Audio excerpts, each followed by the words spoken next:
Oh, oh, oh, toi, public. Ah, toi qui ris, toi qui pleures. Toi, le passant qui passe. Toi, le manant qui mane. Oh, toi, public, connais-tu l'histoire du miroir à deux faces? Ah. Un jour, un petit homme, s'approchant d'un grand miroir, vit tout à coup celui-ci devenir trouble. Pas net, que comme de l'eau qui est trouble. En approchant sa main, il s'aperçut qu'elle pouvait passer au travers le miroir. Alors, il pénétrit tout entier dans le monde de l'autre côté du miroir. Ça fait peur, là. Alors là, il se retrouve vite dans un monde tout à fait extraordinaire, de beauté, de luminosité, plein de petites boules multicolores, avec des grosses fleurs en crepon, de la pelouse en plastique rose, de la feutrine, des gros poufs en sky, de la barbe à papa sur des arbres en carton, enfin tout vraiment d'un goût exquis. Quand brusquement, dans une arche de luminosité, mais extrêmement luminescente, le maître des lieux lui apparut. Elle lui disait, par là ainsi. N'aie point peur, petit homme. Ne me reconnais-tu pas? Bah non. Je vois vraiment pas qui ça peut être. Enfin, je suis Jean Coqueteau. Le grand poète. Jamais entendu parler de vous, moi. Enfin, tais-toi, je suis Jean Coqueteau. Je suis le rêve, je suis l'imaginaire. Bienvenue dans le monde de l'autre côté du miroir. Tiens, prends ma main et marche devant. Je te précéderai par derrière.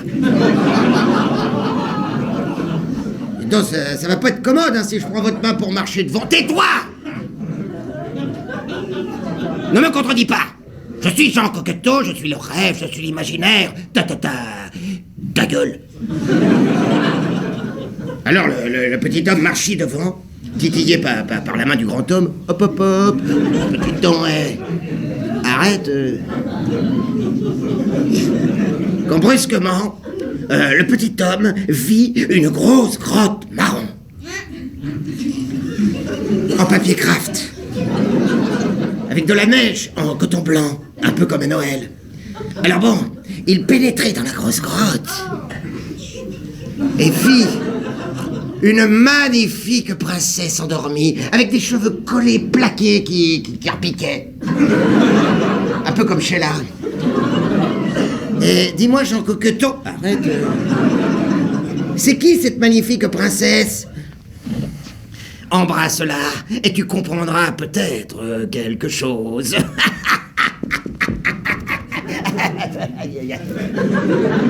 Alors le petit homme se précipite.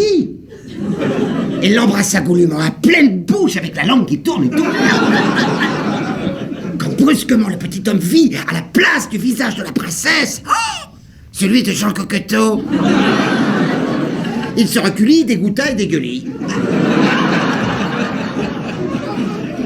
Bah dites donc, Jean Coqueteau, qu'est-ce que vous faites là? Mais c'est dégoûtant. Ainsi en est-il dans le monde de l'autre côté du miroir.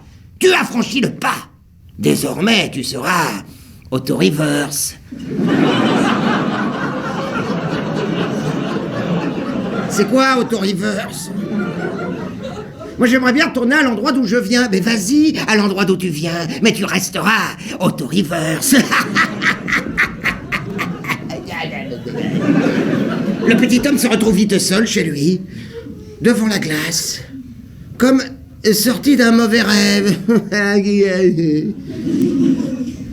Il aperçut dans le miroir un visage familier qui lui souriait. Il se retournait. C'était Jean-Jacques. Jean-Jacques, son copain d'enfance, qui lui souriait depuis tant d'années, avec ce sourire figé qu'engendre parfois les amours contrariés. C'est moi, Jean-Jacques. Alors il lui prit la main, et toutes disparaient, s'éloignèrent dans le monde de l'autre côté du miroir. Et ils s'émurent, qu'ils s'aimèrent, tant et si bien qu'ils paquecèrent et n'eurent jamais d'enfants.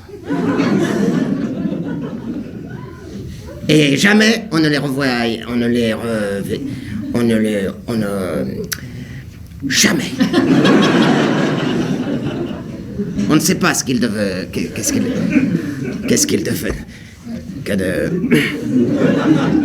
devenaient, qu'est-ce qu'ils,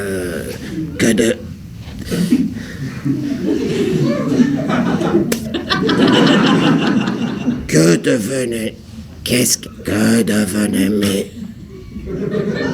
devenaient-ils? Jamais on ne le suce. Et c'est fini. Hein.